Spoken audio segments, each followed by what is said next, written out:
诊所里一间房，一个医生，3只老狗，话没停，手更忙。他就这样，来过来，来福来，啊，你每次都抢。高龄17岁的来福中风过，所以头歪了一边。Melly 因为子宫蓄脓被弃养，更厉害的是黑妞被领养3次，像是故意跟野狗打架受伤才被送回。你知道我把它缝完之后放回笼子，它就仰头大睡这样子。我终于达到目的，我说好啊，给你赖定了。生命自会选择出路，这么多年上千只猫狗透过它善终。动物医师杜白了然于胸，这是自己的使命。我只收老的啦，那种太年轻的有卖相，一概不收。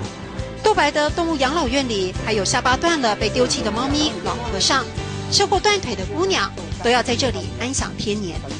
说不定它还是我活着的一个原动力，因为我觉得我还堪用，我还可以替他们做一点事儿。人与宠物之间，付出与接受，需要与被需要，都是因缘。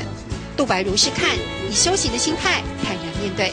其实有的时候装疯卖傻，把那些用力放掉，我不觉得这是个负担。其实这么多年来啊，大家如果真有老病的宠物，就只想到你，对不对？直接就登门来了。